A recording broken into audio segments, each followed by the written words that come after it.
এরা যেমন অখণ্ড ভারত চায়, আমরাও অখণ্ড ভারতই চাই। আমরা চাই অখণ্ড ভারত হবে কালিমা লা ইলাহা ইল্লাল্লাহ মুহাম্মাদুর রাসূলুল্লাহ। আপনারা তো মনে করেন যে ভারত আমাদেরকে ঘিরে রাখছে, তাই না? আসলে ভারতকে আমরা ঘিরে রাখছি। এই দিক থেকে আমরা, এই দিক থেকে চায়না, এখান থেকে নেপাল, এখান থেকে ভুটান, এখান থেকে মায়ানমার, এখান থেকে পাকিস্তান, আর তার চেয়ে বাপ আছে আফগানিস্তান। আছে না আফগানিস্তান? ওদের সাথে কেউ পারছে এই পর্যন্ত? আফগানের ভাইরা নিজেদেরকে গড়ে নিচ্ছে, এখন বোঝাচ্ছে। পরিবর্তিত বাংলাদেশে কোনো ভারতীয় দালালকে আর জায়গা না দেওয়া, একদম সাফ কথা। বরং প্রত্যেকটা ডিপার্টমেন্টে যেখানেই তারা লুকিয়ে আছে ঘাপটি মেরে, এই প্রত্যেকটা ভারতীয় দালালকে এখান থেকে বের করতে হবে। আমি একা বললে আমি পারবো না, আপনি একা বললে আপনি পারবেন না।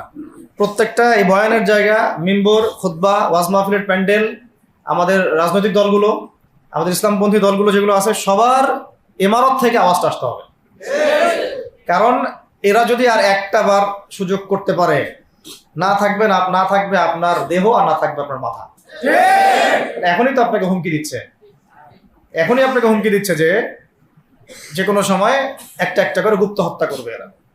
তার আগে চট্টগ্রামে সাইফুল ইসলাম এক ভাইকে কুপায় মারা হয়েছে, এটার বিচার এখনো হয় নাই।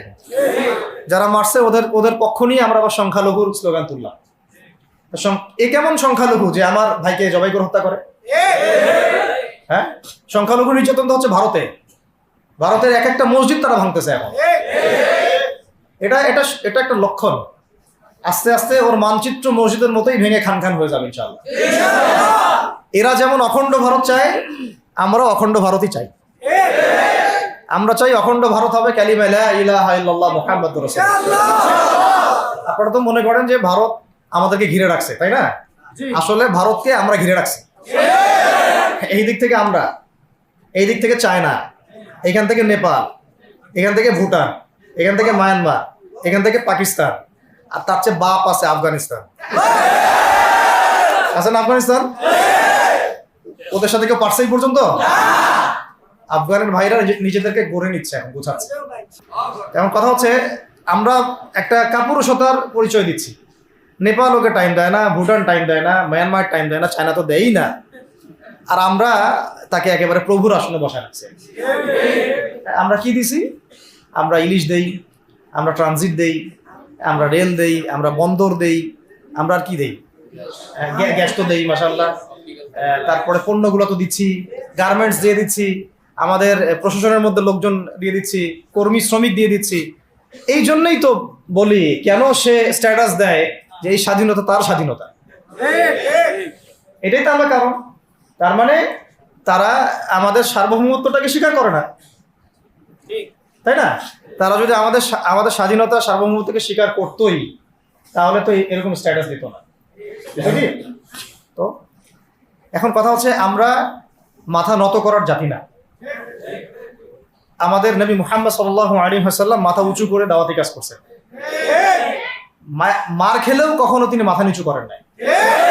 সাহাবায়ে কেরাম রাদিয়াল্লাহু আনহুম আজমাইন মাথা উঁচু করে দাওয়াতের কাজ করছেন, কারোর সামনে মাথা নত করেন নাই ইল্লাল্লাহ, আল্লাহ ছাড়া। মার খেয়েছেন, হিজরত করতে হলে হিজরত করেছেন, কখনো মানুষ গালি দিয়েছে, গালি সহ্য করেছেন, কখনো মদিনায় চলে যেতে হয়েছে, দেশ ছাড়তে হয়েছে, দেশ ছাড়ছেন, আবার কখনো ইসলামী রাষ্ট্র কায়েম করতে হয়েছে, রাষ্ট্র কায়েম করছেন। জিহাদ করার দরকার, জিহাদও করছেন, কেতালের দরকার, কেতালও করছেন। আস্তে আস্তে মক্কা বিজয় করছেন, করেন নাই?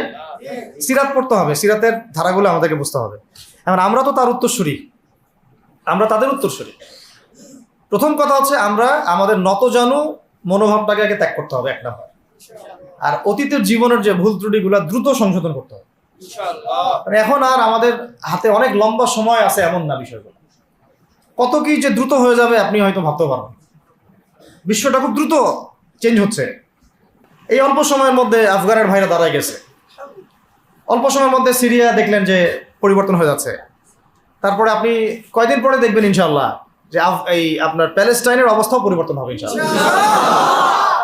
তখন এরা আবার হামাসকে ঠিকই বলবে যোদ্ধা, তখন ঠিকই বলবে যোদ্ধা। এখন বলতেছে বিদ্রোহী, বলতেছে সন্ত্রাসী। হ্যাঁ, তো একটা বিষয় আগে বলে নেই, এটা বোঝার দরকার আছে যে দেখেন, ফিলিস্তিনের যে অবস্থা চলতেছে, সেখানে কিন্তু আমাদের তাবলিগের মেহনতটা মূল না, সেখানে আমাদের জিহাদের মেহনতটা মূল, তাই না বিষয়টা? ওখানে তো সবাই ওখানে বোম পড়তেছে, ওখানে কি সবাই তাবলিগের মেহনত করবে না অস্ত্র হাতে নেওয়া ফরজ? এটা বোঝার জন্য আপনার তো মুফতি হওয়ার দরকার নেই। হ্যাঁ, আবার যখন আফগানে আমেরিকা হামলা চালাইছিল তখন কি শুধু তাবলিগটা ফরজ ছিল না ওদের হামলা প্রতিরোধ করা ফরজ ছিল? ফরজ ছিল। একই অবস্থা সিরিয়াতে হয়েছে, কিন্তু বাংলাদেশে এখন সেই অবস্থাটা নাই। কিন্তু বাংলাদেশে তাবলিগের মেহনত, আমর বিল মারুফ নাহি আনিল মুনকারের মেহনত তো চলবে, মানে তাবলিগের মেহনত, দাওয়াতের মেহনতটা চলবে। যদি যদি কখনো বাংলাদেশে দেখা যায় যে দেশের শত্রুরা বা দিনের শত্রুরা বা উগ্রবাদীরা এই দেশের স্বাধীনতা সার্বভৌমত্বের উপর আক্রমণ করে, তখন কি আমাদের উপরে জিহাদ ফরজ হবে কিনা? এখন যদি তাই হয়, এখন আপনাদের কি মনে হয় এটার সম্ভাবনা আছে না নাই? এটুকু ইন্টেলেকচুয়াল অবস্থা তো আপনাদের আছে, এটার সম্ভাবনাও হতে পারে, আজ হোক কাল হোক, হতেই পারে। তখন আমার প্রিপারেশনটা কি হবে সেটা আমাকে এখন জানতে হবে। আমার প্রিপারেশনটা কি হওয়া উচিত? প্রথম প্রিপারেশন হওয়া উচিত আগের সমস্ত জিন্দগিতে যা করছি নিজেকে আল্লাহর দিকে ফিরাই নিয়ে আসে। এটা প্রথম কাজ। যে আল্লাহর দিকে ফিরে আসে নাই, তার সাথে না জিহাদের সম্পর্ক আছে না কিতালের কোনো সম্পর্ক আছে, সে তো আল্লাহর পথেই নাই। তো প্রিয় যুবক ভাইরা, আগে প্রথম কথা হচ্ছে আগে আপনি আল্লাহর দিকে ফিরে আসেন, এক নম্বর। দ্বিতীয় কথা হচ্ছে এরপরে আমাদের প্রয়োজন শারীরিক প্রস্তুতি। শারীরিক প্রস্তুতি যেমনটা বললাম যে কোনো অবস্থাতেই আলেম ওলামাদেরকে, দায়ীদেরকে, মুফতিদেরকে, মুহাদ্দিসদেরকে, মাদ্রাসার শিক্ষকদেরকে, খতিবদেরকে ভিতরে ঢুকতে দেওয়া যাবে না। কারণ আপনাদেরকে যদি ভিতরে নিয়ে যাওয়ার স্কোপ পায় তারা নতুন করে আবারও কেউ, তাহলে আর সুস্থ রাখবে না, ফিজিক্যালি আপনি ঠিক থাকতে পারবেন না। অতএব একটা সামাজিক প্রতিরোধ গড়ে তুলতে হবে সবসময়। মানে একটা এলাকার মধ্যে একজন আলেম আছেন, সেই আলেমকে এলাকা থেকে নিতে পারবে না, তাকে নেওয়ার আগে 100 জনের উপর গুলি চালাইতে হবে, এমন একটা মুভমেন্ট থাকতে হবে। প্রতিবাদ না করলে আপনি বান্দরবনে যান, বান্দরবনের পাহাড়ি এলাকায় গিয়ে কোন একটা পাহাড়ি লোককে উঠাই নিয়ে আসেন, দেখি কত বড় সাহস আছে। আর্মি পর্যন্ত পারে না। কে পারে না? সেনাবাহিনী পারে না।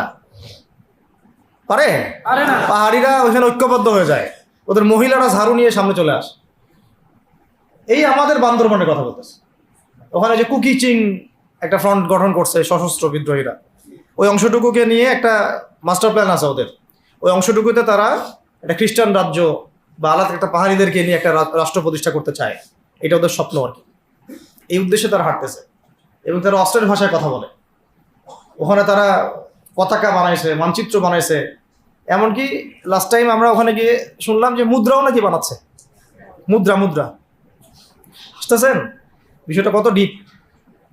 আমাদের রাষ্ট্রে যে কত সমস্যা, আর জানি না যারা দায়িত্বে আছে তারা কি করতেছে, আসলে কোন দিকটা সামাল দিচ্ছে।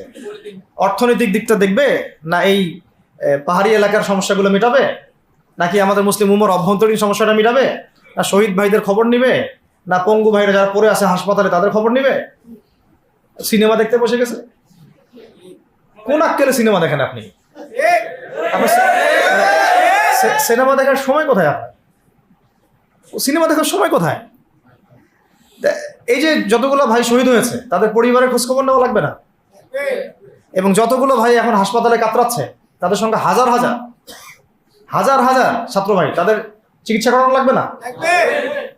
যত মানুষকে গুম করা হয়েছে ওদেরকে মুক্ত করা লাগবে না?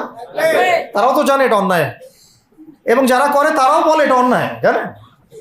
যারা করে তারাও বলে এটা অন্যায়। এবং আমাকেও বলেছিল যে আমি জিজ্ঞাসা করেছিলাম যে আমাকে যদি মানে প্রকাশ্য কোর্টে চালান করে দেওয়া হয় এবং যাদের সামনে বলা হয় যে আমাকে গুম করা হয়েছে, এবং এরপর যদি বলা হয় যে আমাকে গুম করার পরে কোনো রকমের নেগেটিভ কিছু পাওয়া যায় নাই তাই আবার ছেড়ে দিয়েছে, এই কথাটা কি বলা যাবে কি যাবে না? তারা বলছে যে না, এটা বলা যাবে না, কারণ এই কাজটা তো মানবতা বিরোধী অপরাধ, এটা করলে তো বললে তো সবাই আবার বুঝে ফেলবে। তো এই হলো অবস্থা। ওখানে আমরা বুঝেছি যে বাংলাদেশের প্রশাসনে দুইটা ভাগ আছে। একটা ভাগ হচ্ছে মারাত্মক রকমের ইসলাম প্রিয় এবং দেশপ্রেমিক, মাশাআল্লাহ, আমরা তাদেরকে স্যালুট জানাই, মাশাআল্লাহ। কিন্তু আপনারা ভুল জায়গায় শ্রম দিচ্ছেন, আপনারা ভুল জায়গায় মেধা, শ্রম এবং আপনাদের জীবন নষ্ট করতেছেন। আপনাদের থাকা দরকার ছিল ওলামায়ে কেরামদের সাথে, তাহলে আপনাদেরকে টক্কর দিয়ে কেউ সামনে যেতে পারতো না। আপনারা খালিদ বিন ওয়ালিদ হতে পারতেন আমাদের, আপনারা কিন্তু ওমর ইবনে খাত্তাব হতে পারতেন। ওইখানে ঢুকে আপনারা শুধুমাত্র দুনিয়ার স্বার্থে সব নষ্ট করতেন। আমাদেরকে বলা হচ্ছে হুজুর বদদোয়া করিয়েন না, হুজুর ছেড়ে দিচ্ছেন, আমাদেরকে বদদোয়া দিয়েন না আবার বের হয়ে, আমাদের চাকরি এটা, ডিউটি এটা। এক ভাই আমাকে কোরআন এনে দিয়েছিল, নির্জনতা তো, ওখানে নির্জনতার সঙ্গী হচ্ছে কোরআন, কোরআন এবং নামাজ। তো এক ভাই দেখেছে আমি একটু নির্জন, মন খারাপ বসে আছে, একটা কোরআন নিয়ে এসে দিয়েছে, হুজুর কোরআন পড়েন আপনি, মন ভালো হবে। আর একজন এসে কোরআন নিয়ে চলে গেছে। কোরআন পড়ে ওখানে যদি আপনি আবার উল্টাপাল্টা কিছু করেন, ওদের নিয়ম নাই কোরআন দেওয়া, কোরআন দেওয়ার কি নাই, নিয়ম নাই। তো এই হলো অবস্থা। কথা হচ্ছে যে এই ভাইদেরকে মুক্ত করাও তো তাদের কাজ ছিল। যে ওলামায়ে কেরামদের একজনের উপরে 3টা 4টা 5টা 10টা করে মামলা এখনো ঝুলতেছে, তাদেরকে মুক্ত করা উচিত ছিল না? আর এই পুরো জুলুমের পিছনে যত জালেম ইনভলভ ছিল তাদেরকে আইডেন্টিফাই করে ভিতরে ঢোকানো উচিত ছিল না? হয়েছে সবকিছু না। এই জিনিসগুলোর মধ্যে অনেক গ্যাপস আছে। এগুলো যদি এভাবে চলতে থাকে তাহলে আগামীতে আমরা যারা ইসলামিক রাজনীতি করব বলে চিন্তা করতেছি বা ইসলামকে রাষ্ট্র ক্ষমতায় নিতে চাই, আমরাও কিন্তু বেগ পাবো, ভালো রকমের বেগ পাইতে হবে। আর বিগত সময় আমরা অনেক ভুল করছি, যেমন মন খারাপ করেন না, এগুলো আমরা ভুল করছি। এই যে আমরা সেকুলারদেরকে অনেক বিশ্বাস করে ফেলছি, ওদের সাথে জোট করতে গেছি, ঠিক আছে, ওদেরকে আমরা ভাই বোন করার চেষ্টা করছি। আসলে এদের সাথে আর কাফেরদের সাথে কোনো পার্থক্য নেই। সেকুলারিজমে যারা আছে আর কুফার যারা, এদের মধ্যে কোনো পার্থক্য নেই। ওই কালিমা পড়া না পড়ার পার্থক্য তো, বাকি আপনার পিঠে ছুরি এরাও মারবে ওরাও মারবে। আর আমি ছোট মানুষ, ছোট জায়গা থেকে বলতে চাই যে আমাদের যে ওলামায়ে কেরামগণ মাঠে আছেন, যে রাজনৈতিক দলগুলো আপনারা মাঠে আছেন, এবার আপনারা কোনো রুটির টুকরার জন্য লড়বেন না, এবার পুরো রুটি নিয়ে লড়বেন। প্রত্যেক আসনে প্রার্থী দিবেন আপনারা, যেহেতু এর বাইরে সিস্টেম এখন অন্য সিস্টেমে যাওয়ার সুযোগ হচ্ছে না, তাহলে পুরো রুটিটার জন্য লড়তে হবে আপনাদের। আমাদের টার্গেট হচ্ছে এখন একটা ইসলামপন্থী সরকারকে রাষ্ট্র ক্ষমতায় নিয়ে যাওয়া, এটা আমাদের একটা প্রধান টার্গেট। এখন আমাদের এজেন্ডা স্পষ্ট, কোনো গোপন এজেন্ডা নাই। আমাদের কি নাই? কোনো গোপন এজেন্ডা নাই। আমরা চাই বাংলাদেশে এখন একটা ইসলামপন্থী রাষ্ট্র ব্যবস্থা গড়ে উঠুক, ইসলামপন্থী সরকার শাসন ক্ষমতায় আসবে। এটার জন্য আপনাদের সবার ভূমিকা আছে। কেউ কথা দিয়ে ভূমিকা রাখবেন, কেউ লিখবেন, কেউ বলবেন, কেউ যেভাবে হোক আপনাকে ভূমিকা তো রাখতেই হবে। কারো বসে থাকার সুযোগ নেই এখন আর। এই রাষ্ট্রটাকে ইসলামিক রাষ্ট্র হিসেবে গড়ার দায়িত্ব এখন সবার কাঁধে আসছে। আমরা আমাদের জায়গা থেকে বলতেছি, বাকি কাজ কিন্তু আপনাদেরকে করতে হবে। আল্লাহ পাক করার তৌফিক দান করে। আর ইসলামপন্থী ভাইদের আপোষের যে দূরত্ব, এটা কমায় ফেলতে হবে। এই দূরত্ব রাখা যাবে না। ইখতিলাফ আছে থাক, যদি আকীদাগত মৌলিক কোনো পার্থক্য না থাকে, আমরা তো ভাই ভাই নাকি? আমাদের চেয়ে কি মানে সেকুলার আমাদের বেশি বড় ভাই? আমাদের চেয়ে কি ওই যে নাস্তিক মুরতাদ আমাদের বড় ভাই? কমিউনিজমে যারা আছে ওরা আমাদের বড় ভাই? এই গণতন্ত্রপন্থী যারা একবারে কট্টর, ওরা আমাদের দিনী ভাই নাকি? আমাদের তো ভাই, সোজা কথা হচ্ছে ইন্নামাল মুমিনুনা ইখওয়া, ইন্নামাল মুমিনুনা ইখওয়া। মুমিন যারা, মুমিন ভাই, মুমিনে কি ভাই, খালাস। আল মুসলিম ওয়া আখুল মুসলিম, মুসলিমের ভাই কি মুসলিম, খালাস, এইটুক। মুসলিম আমার ভাই, মুসলিম আমার ভাই। এখন যারা এদেশের রাষ্ট্র ক্ষমতায় ইসলামকে চায় না, তারা আমাদের ভাই না। সে যে কোনো নামে আসুক, এক্স ওয়াই জেড, দেখার দরকার নেই। এক্স নামে আসুক, ওয়াই নামে আসুক, জেড নামে আসুক, যারা রাষ্ট্র ব্যবস্থা ইসলামকে চায় না, তারা আমার ভাই আলাদা, সোজা কথা। এখন রাষ্ট্র ব্যবস্থা ইসলাম চায় যে ভাইরা আমাদের, ওই ভাইদেরকে একসাথে থাকতে হবে। আল্লাহর কসম করে বলতেছি, ইনশাআল্লাহ যদি এই ভাইরা আমরা একসাথে থাকতে পারি, এর সাথে আমরা দায়ীরা, তালেবে ইলমরা এবং আপনারা তো যুব সমাজ আছেন, আমাদেরকে টক্কর দিয়ে বাংলাদেশের রাষ্ট্র ক্ষমতায় কেউ যাইতে পারবে না ইনশাআল্লাহ। সবাইকে ভূমিকা রাখতে হবে। এখন অন্য আলোচনা চেয়ে আলোচনাটাই বেশি দরকার।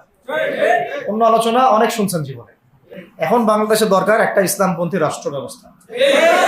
এর বাইরে কোনো আলাপ নাই। এখন এটা প্রতিষ্ঠা করার জন্য কি করতে হবে সেটা ফিকির করা। তো কি করতে হবে বলেন? প্রথম কথা হচ্ছে আমাদেরকে আগে বৈশ্বিক জালেমদেরকে চিহ্নিত করতে হবে। পুরো বিশ্বে কারা জালেম, এটা কি চিন্তা করা বাকি আছে? পুরো বিশ্বের সবচেয়ে বড় জালেম যে পশ্চিমারা, সবচেয়ে বড় জালেম ইসরায়েল, সবচেয়ে বড় জালেম আমেরিকা, এটা চিন্তা কি আপনার বাকি আছে? এই কথা বলতে যে ভয় পায়, তার তো নবীর ওয়ারিস হওয়ার দাবি করার উচিত না। এটা খোলামেলা, এটা সবাই জানে। সারা বিশ্বের জুলুমের কারখানা হচ্ছে ইসরায়েল। মানুষ ত্রাণ নিতে গেলে পর্যন্ত সেখানেও বোম্বের মানুষ হত্যা করছে। আমরা এটা দেখার মতো আর সাহসী নাই। অনলাইনে এগুলো আমার দেখতে গেলে যে বাচ্চাদের অবস্থাগুলো আমরা চোখের সামনে আসে, আমি স্কিপ করে চলে যাই। হয়তো কতটুকু দোয়া করতে পারি আল্লাহ ভালো। দোয়া করে কি করব? আমার দোয়ার তো তার দরকার নেই। আমার দোয়ার তার কি দরকার আছে? আমাদের মতো পাপী মানুষের দোয়া দিয়ে তার কি হবে? এখানে তো স্পষ্ট যে পুরো বিশ্বের জুলুম জালেমের শক্তির কেন্দ্রস্থল কোনটা, সেখান থেকে সব মাস্টার প্ল্যান হচ্ছে। আর যদি ওই ইসরায়েল ওই আমেরিকা কোনো সেবা দাসকে আমরা ক্ষমতায় নিয়ে আসি, আমাদের ভুল হবে না? ছাত্র ভাইরা এই ভুলটা করছে, ছাত্র ভাইরা ভুলটা করছে, কারণ আপনাদের দিনের জ্ঞানের বুঝের কারণে করছে, বুঝের অভাবের কারণে করছে। ঠিক আছে, ঠিক আছে, এখন যে মানে সম্ভাবনা শেষ হয়ে গেছে এমনও না। আর এখন সবাই প্রতিবাদের ভাষায় কথা বলতে পারে, একটা রেভলিউশন ঘটানোর মতো সিচুয়েশন বাংলাদেশে আছে। অন্তত পক্ষে আমাদের ভাইদের মধ্যে আমরা দেখেছি, ছাত্র ভাইদের মধ্যে সাহস তো মাশাআল্লাহ অবশ্যই আছে, ডেডিকেশন আছে, জীবন দেওয়ার মানসিকতা আছে। তাদেরকে খালি নার্সিং করতে হবে, জীবনটা যেন ভুল পথে না যায়। এখন আবু সাঈদের রক্তের উপর দাঁড়ায় যদি কোনো সেকুলার ক্ষমতায় আসে, তাহলে এটা আবু সাঈদের রক্তের সাথে গাদ্দারি হচ্ছে। এই মুগ্ধদের রক্তের উপর সিঁড়ি বানায় যদি কোনো জাতীয়তাবাদীরা আর ওই সেই গণতন্ত্রপন্থীরা, ওই ইসলামের দুশ্মনরা, ওই ভারতের দালাল্লাই যদি ক্ষমতায় আসে, তাহলে এটা ওদের রক্তের সাথে গাদ্দারি আছে। এই গাদ্দারির মাফ হবে না। এইটা পলাশির যুদ্ধের চেয়ে বড় মীর জাফরি হয়েছে, এটা ৭১-এর চেয়ে বড় রাজাকারী হয়েছে। আপনারা বলেন যে দেখেন, ভালো করে বুঝেন, গুম হয়েছে এক শ্রেণী, আমার কথা মন খারাপ করে না, এক শ্রেণী গুম হয়ে গেছে, এক শ্রেণী ক্রস ফায়ার, এক শ্রেণী শাপলা চত্বরে রক্ত দিছে, তাই নাই? এক শ্রেণী ওলামায়ে কেরাম মামলা নিয়ে ঘুরে বেড়াচ্ছে মাথার উপরে, এক শ্রেণীর ছাত্র ভাইরা রাস্তায় শহীদ হলো, আর এক শ্রেণীর ছাত্র ভাইরা পঙ্গু হয়ে হাসপাতালে বেডে পড়ে আছে। ক্ষমতায় গেছে কারা? নতুন এক শ্রেণী। হ্যাঁ, এবং ওখানে এমন কিছু মানুষ আছে যাদের সাথে আন্দোলনের কোনো সম্পর্কই ছিল না, সম্পূর্ণ উড়ে এসে জুড়ে বসছে তারা। তাহলে এখানে ইসলামিক রাজনৈতিক দলগুলোকে সামনে রাখা যাইতো, তাদের থেকে তো উপদেষ্টা একটাও নেয় নাই। জামাত ইসলাম থেকে একটা উপদেষ্টা নিছে কিনা? হেফাজত ইসলাম থেকে কোনো উপদেষ্টা নিছে কিনা? আমাদের চরমনায় থেকে একটা উপদেষ্টা নিছে কিনা? বলেন। তার মানে রাষ্ট্র গঠনে আমাদের কোনো ভূমিকা নাই না। আমাদেরকে বুঝাইছে যে আপনারা পরে আসেন, ইলেকশন দিব, তখন আপনারা ইলেকশন লড়েন। ইলেকশন সে কবে দেয় সেটাও দেখেন, আদৌ দেয় কিনা সেটাও দেখেন। কাকে বিশ্বাস করবেন আপনি? বিশ্বাসটা করবেন কাকে? যখন মোস্তফা সরোয়ার ফারুকের মধ্যে একজন উপদেষ্টা হচ্ছে, বিশ্বাসটা আপনি করবেন কাকে? সারা জীবন মানুষকে পরকে শিখাচ্ছে, তার কোন যোগ্যতায় সে উপদেষ্টা হচ্ছে? আচ্ছা, একটা কাজ করেন, এটা উপদেষ্টা করার জন্য একটা পরীক্ষা নেন না, দেখি বিসিএস এর মতো, দেখেন না এরা পাস করে কিনা। অথবা আপনি একটা কাজ করেন, ইসলামিক সেন্সের পরীক্ষা নেন, দেখেন কোরআন তেলাওয়াত করতে পারে কিনা। কিসের ভিত্তিতে হলো? এই যে এই সমস্যাগুলো থেকে গেছে। তারপরেও যা হয়ে গেছে হয়ে গেছে। এখন আমাদের যেটা কথা সেটা হচ্ছে, আমরা তো আর কোনো বিদ্রোহে যেতে চাই না, আমরা যে শান্তিপূর্ণভাবে ইসলাম প্রতিষ্ঠা করতে। কিন্তু প্রয়োজনে যদি তারা মানে আমাদের উপর জুলুমের ভাষা বেছে নেয়, তাহলে আমরা অবশ্যই এবার প্রতিবাদের ভাষা বেছে নেব ইনশাআল্লাহ। এই জন্য সবার আগে জরুরি হচ্ছে যুবকদেরকে এক কাতারে থাকা, ইসলামপন্থী ভাইদের সাথে থাকা, ইসলামী সংগঠনের সাথে থাকা, এবং নাম XYZ যেটাই হোক না কেন, নাম XYZ হতে পারে, আপোষে ভাই ভাই হয়ে থাকা। এটাতে যদি ভাই আমরা এবার ভুল করি, আল্লাহর কসম করে বলতেছি, আল্লাহ না করুক, এরপরে যদি মায়ের আসে, না আপনি বাঁচবেন না আমি বাঁচবো, কেউই না, ইনশাআল্লাহ ওই দিন আসবে না। আর আমরা যদি ইনশাআল্লাহ আজ্জা ওয়া জাল যদি আমরা এটাকে মদিনা রাষ্ট্র বানাতে পারি, এই বাংলাদেশকে যদি আমরা একটা মদিনা রাষ্ট্র বানাতে পারি, ইনশাআল্লাহ কালকে গাজওয়াতুল হিন্দ হবে ইনশাআল্লাহ। ওটার জন্য রেডি আমরা ইনশাআল্লাহ। পাকিস্তানের কাছে কিছুই নাই, আছে খালি 10টা-12টা পারমাণবিক কোনো অস্ত্র, তাতেই ভয়ে কাঁপতে থাকে। চায়না খালি একটু ভয় দেখায় যে আগাইলে কিন্তু সিকিম নিয়ে নিব, আগাইলে কিন্তু চিকেন নেক গিলে ফেলবো। চায়নার ওই ছোট ছোট যোদ্ধাদের কাছে যে মাইকটা খায়, আর আমাদের এখানে দেখা যায় যে সীমান্তর মধ্যে একটা কৃষকও যদি সীমান্ত থেকে দূরেও হাল চাষ করে, ওকে গুলি করে মেরে ফেলে। ফেলা নেই, ফেলানির কথা ভুলে গেছেন আপনারা? আমাদের বন্যা, এরকম কতগুলো মানুষকে সীমান্ত হত্যা করে মারা হয়েছে। আজকে গুগলে গিয়ে সার্চ করে দেখেন কতগুলো মানুষকে বিগত 15 বছরে সীমান্ত হত্যা করা হয়েছে। তো এখানে আমাদের স্বাধীনতার প্রশ্ন আসে না, এখানে গণতন্ত্রের কথা আসে না, সার্বভৌমত্বের কথা আসে না, না, বরং তারা ক্ষমতার জন্য ওদের কাছে ঈমান বিক্রি করে দিয়েছে। ক্ষমতার জন্য এই উগ্রদের কাছে, মানে উগ্র হিন্দুত্ববাদীদের কাছে ওরা তাদের ইমান, ওদের আমল, ওদের তাকওয়া, ওদের দিন সব বিক্রি করে দিচ্ছে। এই জন্য আমি আগে বলেছি একটা লেকচারে যে আমরা যদি বিরিয়ানি খেতে চাই, আপনি যদি বিরিয়ানি খেতে চান একটা পাত্র নেবেন কি না? জি। আচ্ছা, পাত্রটা যদি ময়লা থাকে খাবেন? পাত্র অনেক ময়লা আছে, আপনি কি ওইখানেই বিরিয়ানি ঢালবেন? তাহলে খাওয়া শুরু করবেন? সবার আগে আপনি কি করেন? এটাকে ধোন, পরিষ্কার করেন, তাই না? বাংলাদেশকে যদি আপনি ইসলামী রাষ্ট্র হিসেবে করতে চান, আগে এই দেশের মধ্যে যে পয়জন গুলো আছে এগুলোকে দূর করতে হবে, সমস্ত পয়জনকে ধুয়ে সাফ করতে হবে। তারপরে যে খেলাফা বা শরিয়া বা ইমারা যেটাই আসুক, ইমারা এক জিনিস, খেলাফা আর এক জিনিস। আমি এক কথায় বোঝাচ্ছি ইসলামী রাষ্ট্র ব্যবস্থা, ইসলামী রাষ্ট্র ব্যবস্থা। যদি ইসলামী রাষ্ট্র ব্যবস্থা তারপরে আসে জমিন সাফ করার পরে, তখন সেটা সাস্টেইন করবে ইনশাআল্লাহ।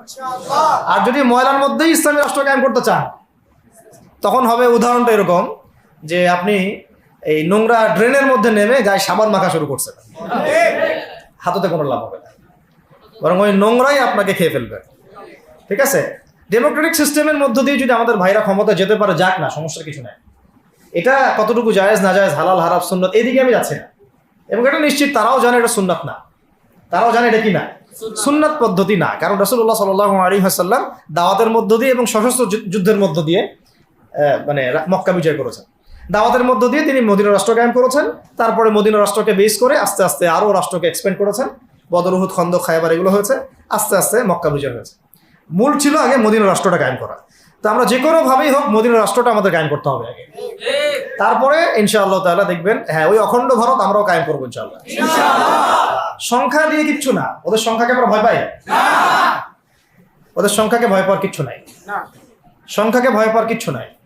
কারণ কোরআন, আমার সামনে যে কোরআনটা আছে এটা দেখে একটু খারাপ লাগলো। কোরআনের যে অবস্থা, এটা খুব মনের কষ্ট দিল আর কি। কোরআনটা হবে চকচকা, এটা দেখে বোঝা যাচ্ছে এটা অনেকদিন কেউ পড়েই নাই। আপনাদের বাসার যদি কোরআনের এই হালত হয়, তাহলে আমাদের দ্বারা দিন কায়েম হবে না। আপনার কোরআনের হালত হবে এমন যে কোরআনে এক বিন্দু পরিমাণ কোনো ময়লা নাই, প্রত্যেকদিন আপনার হাতের স্পর্শেই ময়লা দূর হয়, তখন এই কোরআন আপনার পক্ষে কথা বলবেন ইনশাআল্লাহ। ভাই কোরআনের কাছে চলে আসেন, আর দেরি করেন না, সময় নাই। আল্লাহ পাক সবাইকে কবুল করেন, আমিন। এই মসজিদগুলোকে কাজে লাগান, এখানে তালিমি বৈঠক চালু করেন প্রত্যেক সপ্তাহে। আমি যদি প্রত্যেক মাসে রংপুরে আসি, প্রত্যেক মাসে সময় দেবো ইনশাআল্লাহ। আপনারা এখানে ইমাম ঠিক করেন, খতিব ঠিক করেন এবং ওই যে টিচার ঠিক করেন, করে আপনারা কোরআন শিক্ষার ব্যাচ চালু করেন, কোরআনের তাফসীরের ক্লাস চালু করেন, তারপরে তুলনামূলক আরবি ভাষা শিখেন। মানে এগুলো শিখে নেন তাড়াতাড়ি, সময় নাই এগুলো, আমাদের হাতে সময় কম। এগুলো আজকে থেকে 10 বছর আগেই শেখা উচিত ছিল, তাই না? কিন্তু আমাদের এই সেকুলার শিক্ষা ব্যবস্থা আপনার জীবন থেকে 20 বছর কেড়ে নিছে। 20 বছর পড়াশোনা করার পরে আমি চ্যালেঞ্জ করতেছি, এই যে লাখ লাখ টিচারকেও যদি আপনি কোরআন তেলাওয়াত ধরেন, সহি বলতে পারেন, অথচ তারা জাতির শিক্ষক হয়ে বসে আছে। তো সেকুলার শিক্ষা ব্যবস্থাটা আমাদের জীবন থেকে পুরা ইসলামের হকটাকে নষ্ট করে ফেলছে। আপনার অধিকার ছিল যে আপনি একজন স্কুলের স্টুডেন্ট, আপনি কোরআন পড়তে পারবেন। আপনি একজন কলেজের স্টুডেন্ট, আপনি কোরআনের তাফসীর করতে পারবেন। আপনি একজন ইউনিভার্সিটি পাস করেছেন, আপনি হাদিসও পড়তে পারবেন, এবারও তো দিতে পারবেন, এরাও দিতে পারবেন। এটা আপনার হক ছিল, কিন্তু এই হকটা নষ্ট করছে কারা? এই সেকুলার শিক্ষা ব্যবস্থা নষ্ট করে ফেলছে। এখন তো কিছু করার নাই। তো এটাতে আমাদের দোষ কি? আমাদের দোষ হচ্ছে আমরাই তো তাদেরকে ভোট টোট দিয়ে উপরে উঠেছিলাম। আমাদের বাপরা উঠেছে, আমাদের বাবারা উঠেছে, তার বাবার উঠেছে। আমরা তো ওই সময় ইনসাফ করি নাই, ফল আমাদেরকে ভোগ করতে হয়েছে। আপনার এই প্রসঙ্গে দুটো কথা বলেই ফেলি, নাহলে আমি মানে হকাদায় হয় না। একটা মুসলিম ঘরের ছেলে, তার অধিকার নাই প্রাইমারি স্কুলে গিয়ে সে কোরআন শিখবে? আচ্ছা, আমাদের মৌলিক অধিকার কি? খাদ্য, বস্ত্র, বাসস্থান, শিক্ষা, চিকিৎসা, 5টা বলি না? তো কোরআন আমার মৌলিক অধিকার না? মুসলিম পরিবারের সন্তান আমি, কোরআন আমার মৌলিক অধিকার না?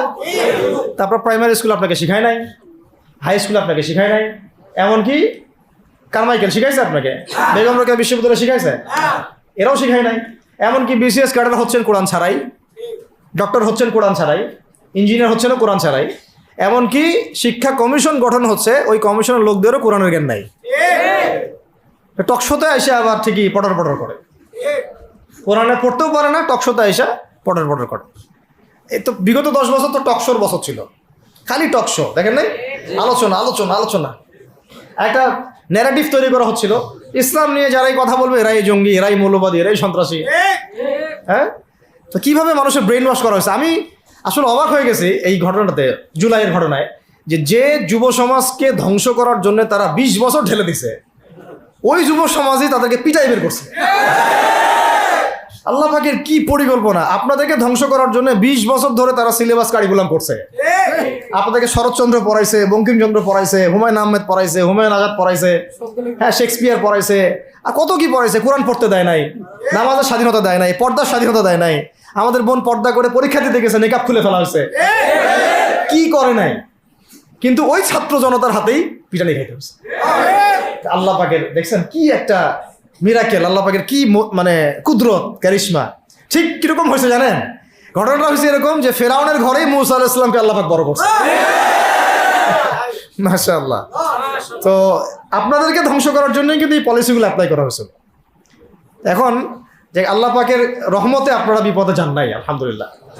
এখন যেটা আল্লাহ পাক বোঝার তৌফিক দিচ্ছেন, দেখেন আপনারা কোরআন শিখতে পারতেন, এখানে পারেন নাই। শিক্ষা কমিশনের মধ্যে কোরআন নাই।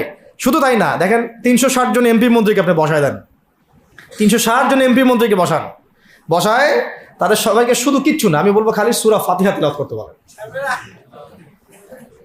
পারলে শুধু মমতাজ পড়তে পারে নাকি? কারণ তার তো বুখারী মুসলিম সিয়াসিটা পড়া আছে, ওটা পড়া ছিল আর কি, এটা পড়া ছিল, তো হয়তো সে পারতে পারে না, পারলে তো ভালো, খারাপ কিছু না, ঠিক আছে। তো বাকি কেউ কিন্তু পারে আর বেশি দিয়ে না, অল্প না, ঠিক আছে, শেষ করতেছে। তো এখন প্রিয় ভাইরা, এখন কথা অনেক হয়ে গেছে। মূল কথা হচ্ছে যে আমাদেরকে এখন একটা নতুন উদ্দেশ্য নিয়ে, টার্গেট নিয়ে, একটা মিশন নিয়ে আগামীকাল থেকে পথ চলতে হবে ইনশাআল্লাহ। প্রথম গন্তব্যটা কি? আমরা বাংলাদেশকে একটা মদিনা রাষ্ট্র কায়েম করতে চাই। সেটা যদি করতেই হয় তাহলে আমাকে কার আদলে করতে হবে, কার সুন্নতে করতে হবে? নবী মুহাম্মদ সাল্লাল্লাহু আলাইহি ওয়াসাল্লামের তরিকায়। এবং তার তরিকার প্রথম কাজটাই হচ্ছে আগে ইলম শিখতে হবে। কি শিখতে হবে? এই মসজিদগুলোকে কাজে লাগান, মাদ্রাসাগুলোকে কাজে লাগান। এবং 2 নম্বর হচ্ছে ইলম একা একা শেখা যাবে না। ইলম একা একা শেখা যাবে না। 20 বছর তো আপনি একা পড়াশোনা করেন নাই, প্রতিষ্ঠান ছিল, ওস্তাদ ছিল, তাই না? টিচার ছিল, আপনার একাডেমিক কারিকুলাম ছিল। ঠিক ওইরকমই দিনের ইলমও একা একা শেখা যাবে না, ওস্তাদ লাগবে। এবং আলহামদুলিল্লাহ আমাদের বাংলাদেশে ওস্তাদদের অভাব নাই, আলহামদুলিল্লাহ। প্রত্যেক জেলায় জেলায় উপজেলায় সব জায়গাতেই মুহাক্কিক বরেণ্য আলেমগণ আছেন, আলহামদুলিল্লাহ।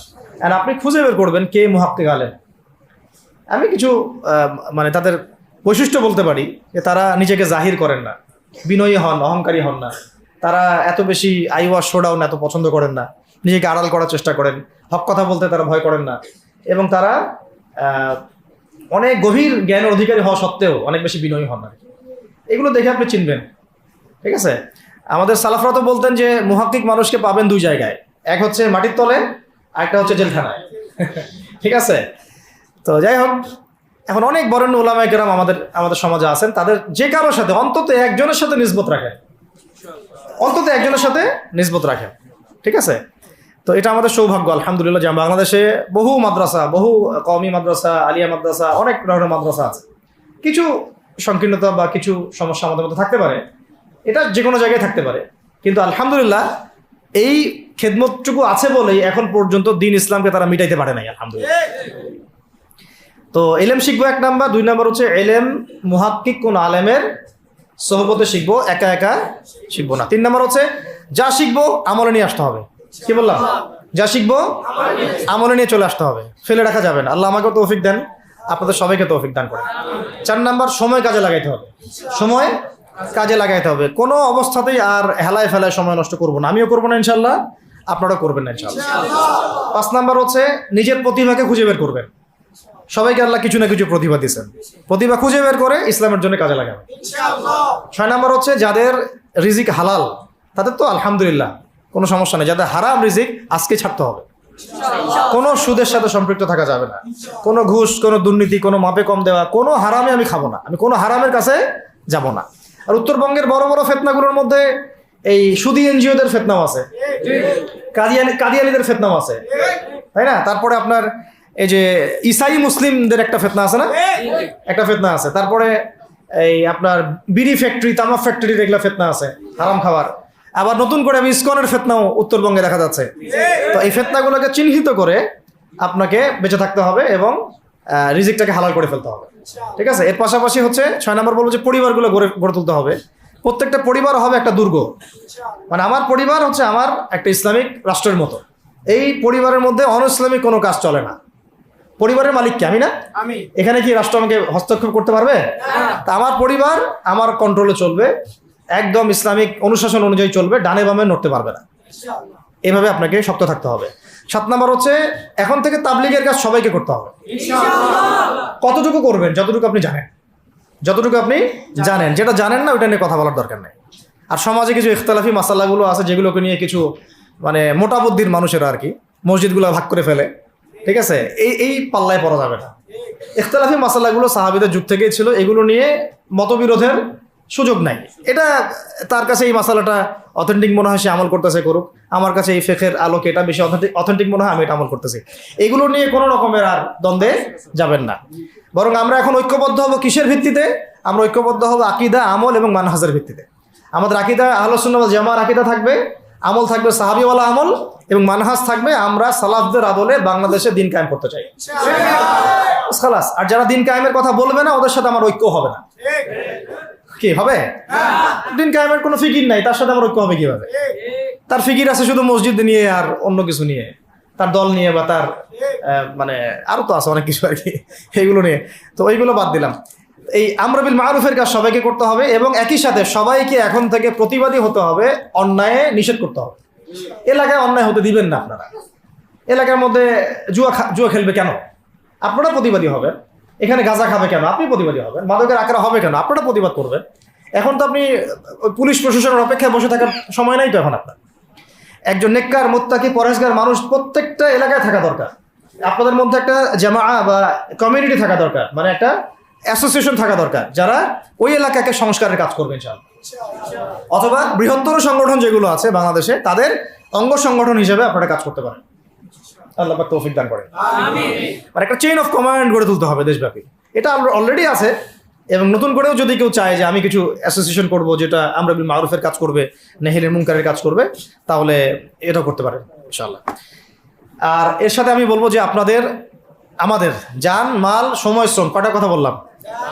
জান, মাল, সময় এবং শ্রম। জান, আমাদের মাল, আমাদের সময়, আমাদের শ্রম, এই 4টা জিনিসকে আল্লাহর জন্য ওয়াকফ করে দিতে হবে। দুনিয়াতে মুসাফির আমরা, দুনিয়াতে কি আমরা? মুসাফির। আমাদেরকে পাঠানোই হয়েছে আল্লাহর ইবাদত করার জন্য। এবং শুধু একা ইবাদত করবো কেন? আমি কি স্বার্থপর? আমার পরিবারটাও করতে হবে। এবং শুধু পরিবার কেন করবো? আমার সমাজটাও করতে হবে, আমার রাষ্ট্রটাকেও করতে হবে। কারণ রাষ্ট্রীয় কাঠামোতে ইসলাম না থাকলে আমি সমাজ চেঞ্জ করতে পারবো না। সহজ কথা। সব কথা কিন্তু ওই গোড়াতে গিয়ে ঠেকতেছে। কারণ রাষ্ট্র ব্যবস্থা যদি ইসলাম না যায়, রাজনীতির মধ্যে ইসলাম যদি না যায়, এবং একটা ইসলামিক শরিয়া ভিত্তিক বা ইমারা ভিত্তিক রাষ্ট্র যদি কায়েম না হয়, এই শব্দগুলো হয়তো তারা বুঝে না। মানে ইসলামী একটা রাষ্ট্র ব্যবস্থার কাঠামো যদি না থাকে, তাহলে আপনি ব্যাংকিং সিস্টেমকে সংস্কার করতে পারবেন না, সুদের মধ্যে সংস্কার আনতে পারবেন না, শুধু এনজিওর বিরুদ্ধে আপনি কোনো পদক্ষেপ নিতে পারবেন না, আপনি সমাজের এই যে ফাসাদ, নোংরামি, এগুলো বন্ধ করতে পারবেন না, আপনি এই যে কাদিয়ানি মতবাদের বিরুদ্ধে কিছু করতে পারবেন না, ওদের অর্থনৈতিক ডানা আপনি কাটতে পারবেন না, ওদের পলিটিক্যাল সাপোর্ট আপনারা কাটতে পারবেন না। তারপরে ওই জায়গায় ইসলাম না গেলে এই সাংস্কৃতিক আগ্রাসনগুলো কাটাতে পারবেন না। পাশের প্রতিবেশী রাষ্ট্রদের যে আগ্রাসী ভূমিকা, এগুলোর ব্যাপারে আপনি কোনো পদক্ষেপ নিতে পারবেন না। তাই ওই জায়গা পর্যন্ত যদি না যেতে পারি আমরা, তাহলে কথাগুলো শুধু বলাই হবে, কোনো বাস্তবায়ন হবে না। অতএব আমাদের মূল কাজ একটা, এখন ওই উপরের লেভেলে ইসলামকে নিয়ে যাওয়া। এই কাজগুলোর মধ্য দিয়ে আমরা ইসলামকে নিয়ে যাবো ইনশাআল্লাহ তাআলা। আর সর্বোপরি আসন্ন সময়গুলোতে যখন ওলামায়ে কেরাম, আমাদের বরেণ্য আলেমগণ, আমাদের বরেণ্য ওস্তাদগণ এবং আমাদের তুল্লাবরা, আমাদের জামাআগুলো, আমাদের ইমারাগুলো এবং আমাদের ইসলামী সংগঠনগুলো, তারা যখন মাঠে থাকবে, তখন তাদেরকে একা ছেড়ে দেওয়া যাবে না। মই দিয়ে গাছে উঠায় মই টানা যাবে না। শাপলা চত্বরে এই কাজটা করছেন আপনারা, কিন্তু শাপলাতে কিন্তু এই কাজটা হয়েছে। ওখানে কিন্তু এতগুলো ভাইয়ের ওখানে শহীদ হওয়ার কথা ছিল না, এত সহজ ছিল না বিষয়টা। কিন্তু কিছু ভাই ছিল ওখানে আমাদের সাথে প্রতারণা করেছে, মই দিয়ে আমাদের কিন্তু মই টেনে নিছে, আমাদেরকে উপর উঠাই দিছে। এরপর থেকে তো কত জেল, কত জুলুম, কত মামলা মোকদ্দমা, কত গুম হয়ে গেল। শাপলার পর থেকে হিসাব করেন তো। এবার এই ভুলগুলো আর করতে যায় না, এই মুনাফিকিগুলো আর কেউ করতে যায় না। আল্লাহর ওয়াস্তে আপনারা ওলামায়ে কেরামদের সাথে থাকেন, হাত শক্ত করেন, মই দিয়ে আবার গাছে উঠায় মই টানে নিয়েন না। আমি কি বুঝাতে পারছি? বুঝতে পারি না মনে। অর্থাৎ ওলামায়ে কেরামগণ যখন মাঠে থাকবেন, ইসলামী সংগঠনগুলো যখন মাঠে থাকবে আপনাদেরকে আমরা পাশে চাই, পাশে পাবো তো ইনশাআল্লাহ। আল্লাহ পাক যেন আমাদের সবার এই আওয়াজকে কবুল করেন, আল্লাহ পাক আমাদেরকেও কবুল করেন, আমাকে কবুল করেন, আপনাদের সবাইকে কবুল করেন। আমাদের গন্তব্য একদম স্পষ্ট, হয় খেলাফা না হলে শাহাদাত, হয় খেলাফা না হলে শাহাদাত। ইনশাআল্লাহ তাআলা দুটোর যেটাই হোক না কেন আমরা সফল। আল্লাহ পাক আমাদের সবাইকে এই কথাগুলো বোঝার ও আমল করার তৌফিক দান করুন।